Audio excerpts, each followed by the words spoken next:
Looks like we're heading back to the dark zone. Not again. Please don't scratch my leather, don't sneeze on it. Let it blow out on your lip like a seeds in the pot. RCO nigga. And what you're witnessing is this is the whole shit that happens in the dark zone, right? I'm so glad just happen to be here to see it happen. What they do is they wait outside the door for you to walk out and get killed. So what I'm gonna do, I'm gonna walk out this door. Yeah, never do this. Yeah, it was like 3 or 4 of them too. As you can see them running around. Yeah, I mean, I wouldn't call that PvP, man. RC Omega. Hilo almost at extraction zone. All right, so you checked out the way to not enter the dark zone. So basically, when you walk up to this door, if you see people outside of the door, be careful, right?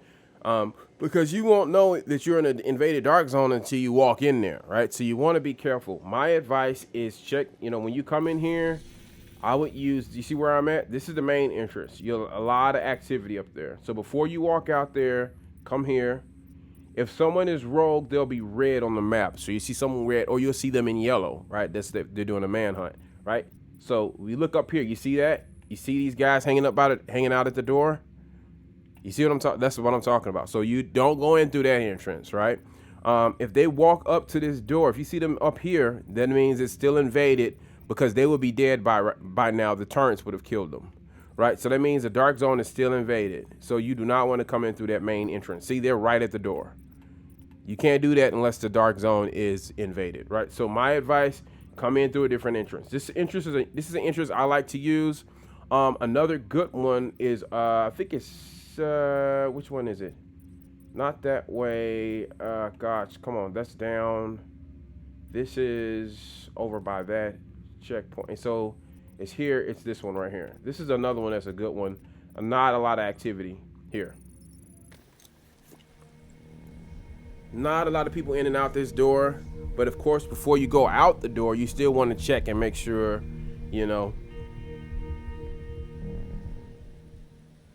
right? So Bravo CP. Safe area entered. All right, keep that in mind, Bravo CP, right? And we'll just go out the door. Once you get out there, get moving though, because Invaded dark zone. somebody else could come out. See, look, boom, there's somebody right there.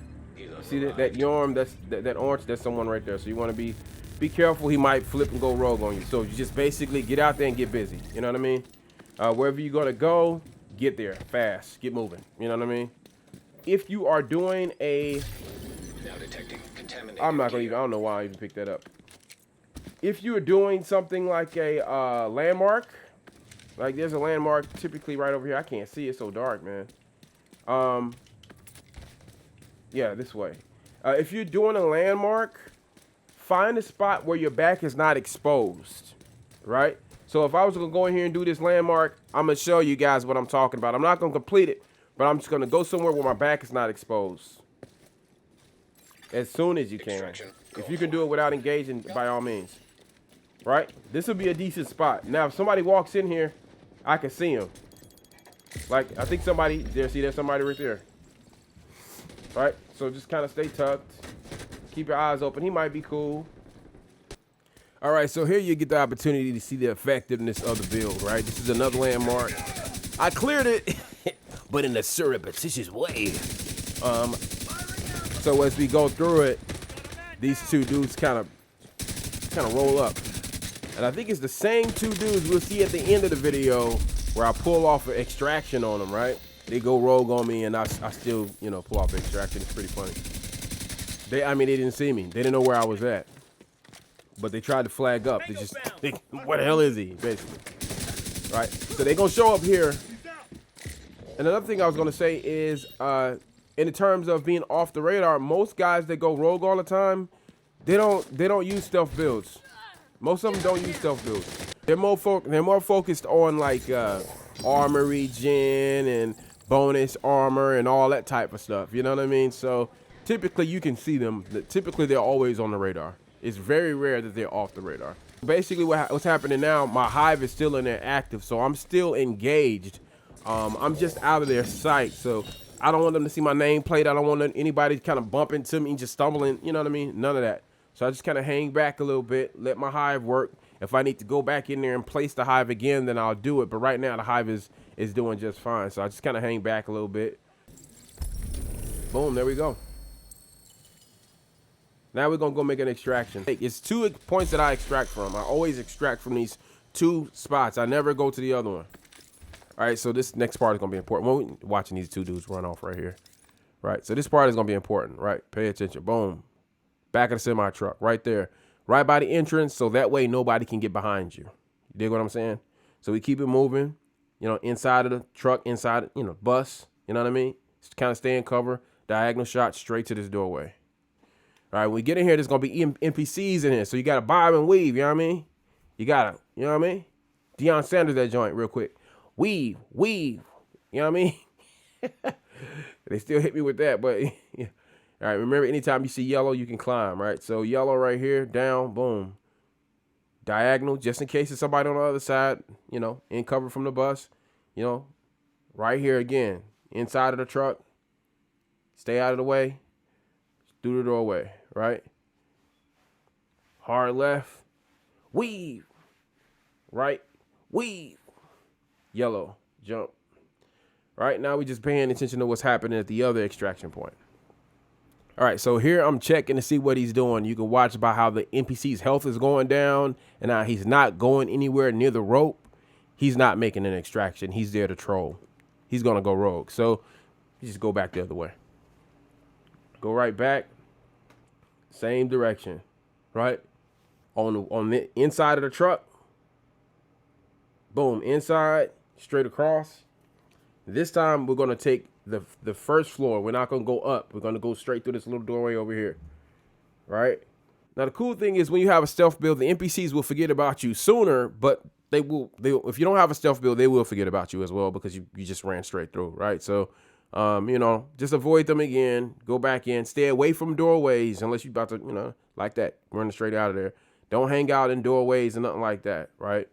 And now you see why we did it. We made that call for the extraction right at the back of that truck. You see what I'm saying? Easy. Boom. Extraction done.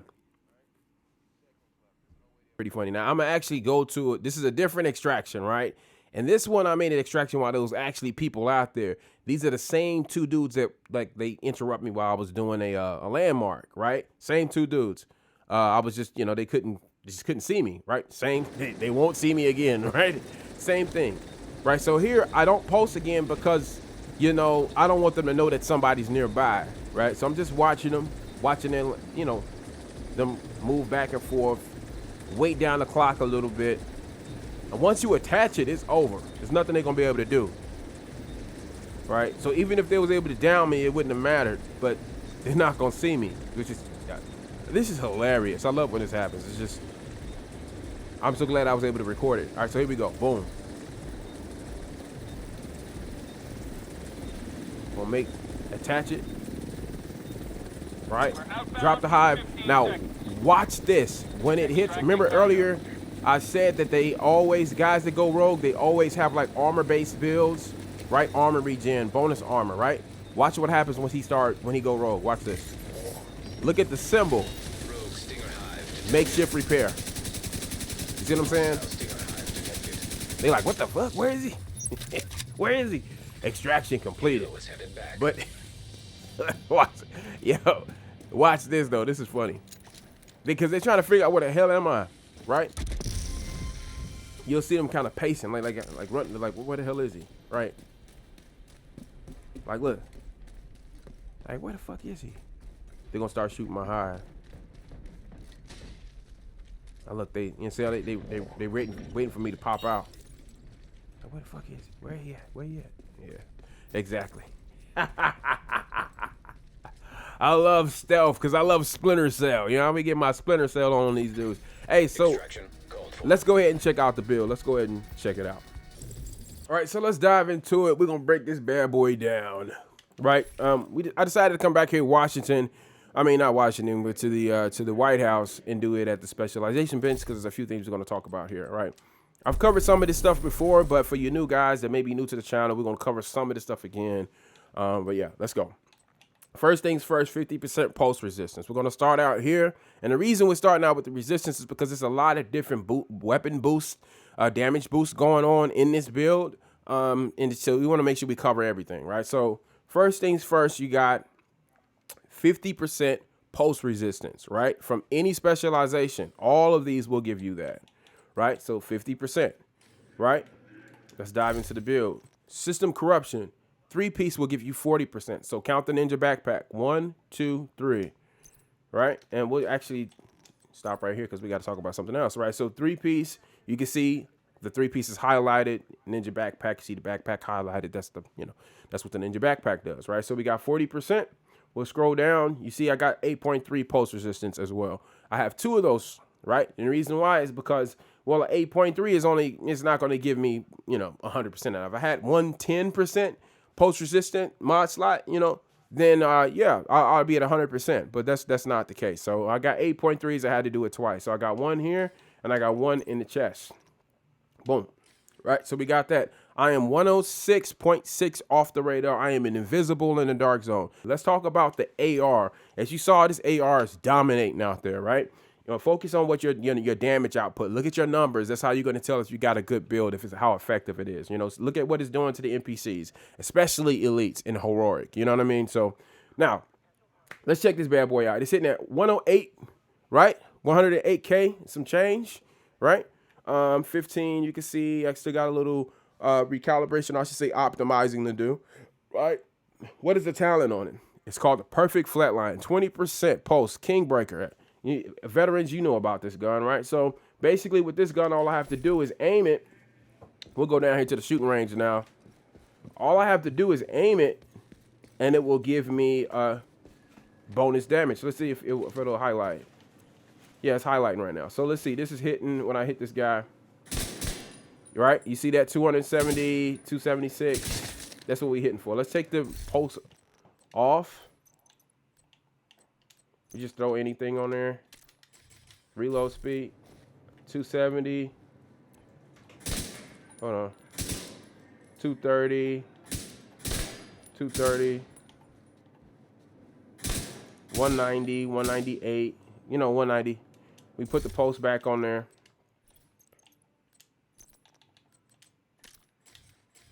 Hit the same person in the head.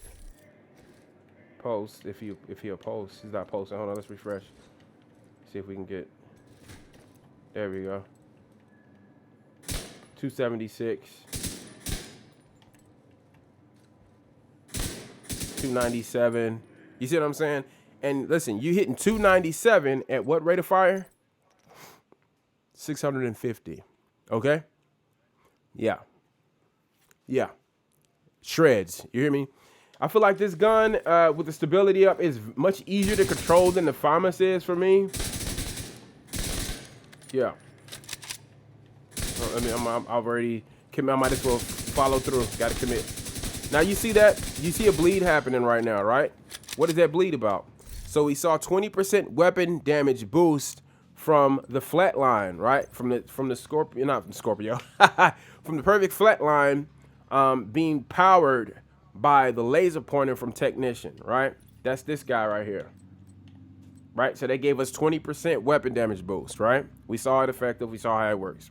Boom. Next thing we're going to look at is, did you notice that the guy started bleeding? One of the targets started bleeding when I shot him. You see that bleed? Where is that bleed coming from? That is coming from the chest plate.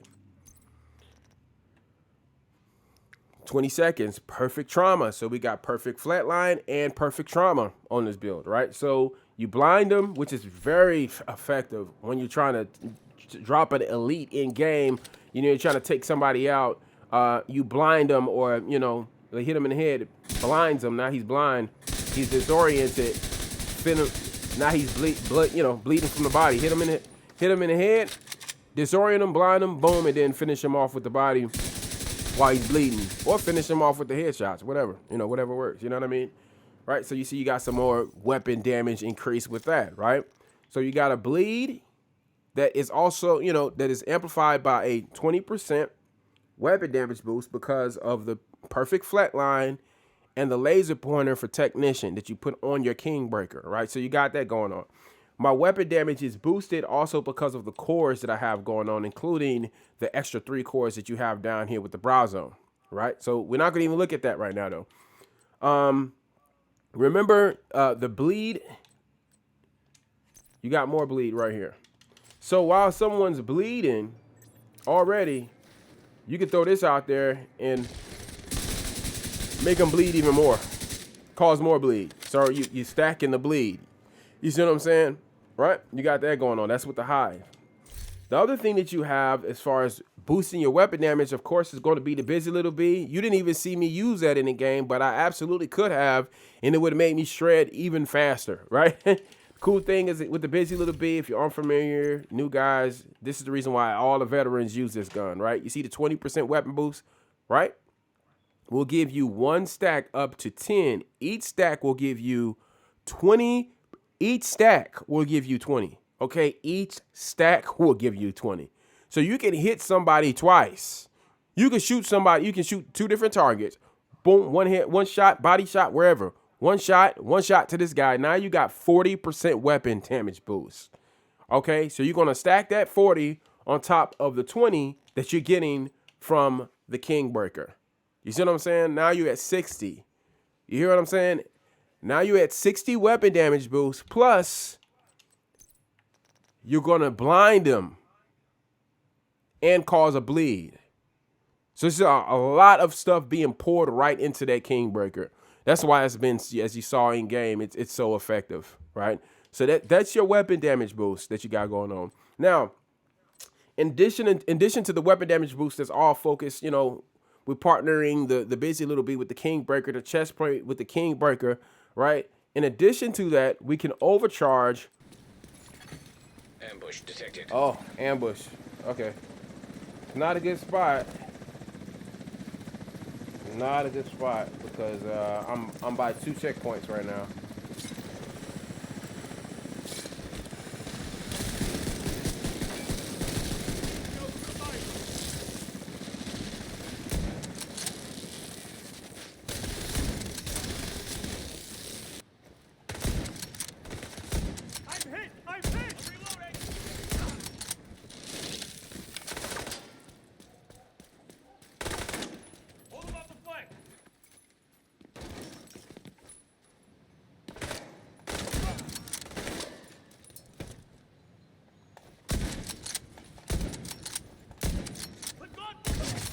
Overcharged.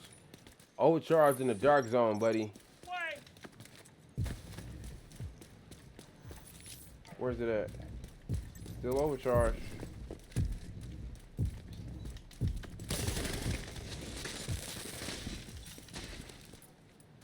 Now this is our hardest hitting weapon in game. As you saw, this thing lays down some heavy power, right? And the reason why this one, you know, what I like to use this one for, certainly is not for the pulse, but it's for this. It's this. I'm telling you, when you start increasing skill tier, you understand what I'm saying? With a marksman rifle, yes, you can get more weapon damage out, but what I really like to use this for is with a hive, because it's going to expand the radius of the hive, right? So you can get 1 headshot, boom, kill, and it's going to make the hive bigger. It's already on the floor. It's going to get even bigger. You see what I'm saying? It's going to take out more guys, right? Yeah, so you got that going on. It's a 3 tier, so you can overcharge with with 4 kills with this, right? 4 kills are overcharging, right? So it's just a 3 tier. I decided to go with a 3 tier because a 4 tier would give my hive, put my hive at 150 PvP damage, and my damage would be up a little bit higher, so like 6 something for NPCs, right? For the hive. But I decided to go with the 3 because I wanted to go ahead and boost up my weapon damage a little bit, get this up to over 100K, right? The Kingbreaker, and then I want to get this up over 600. So I decided to go with this, right? So that's giving me 30% marksman rifle damage, also 30% weapon handling, and that is another thing that's contributing to why my Kingbreaker is so effective and hitting so precise. You know what I mean? So easy to handle. Even though I really have it set up for the maximum stability that I can give it, I went on ahead and doubled up some weapon handling. Not only do you have weapon handling there, but you have weapon handling here as well, right? So let's go ahead and look through all the different attributes that's stacked in there. You got some additional skill damage. You got some explosive resistance, right? And then down here, you got some more weapon damage. You got armor regen, 170. Of course, skill tier. You got the 3 cores again because, of course, the ninja backpack, right? Then over here, you got your weapon handling. And then down here, you got more armor regen, right? Pretty dope. I mean, I feel like this is a very solid build, right? Now, there was one thing I wanted to mention is when you look at my cores up here, you can see I got 2 and 3, 5 and 3, and then just 1 and 1. The reason why I went that route is because I can boost this skill up with this marksman rifle. So I'm not going to dump a bunch of yellows cores in there because I could just increase that skill damage by shooting somebody in the head with this. That's already putting out a fuck ton of damage. I want to show you what my headshot damage boost is in stats real quick. 131. Okay, and we're going down on the marksman rifle damage, and that's at 73.6. So again, this is a marksman rifle focused build. Listen, with all that said, we're gonna get on up out of here. Thank you for watching. Thank you for supporting the channel, and we are out of here. This was a longer video. We out of here. Peace.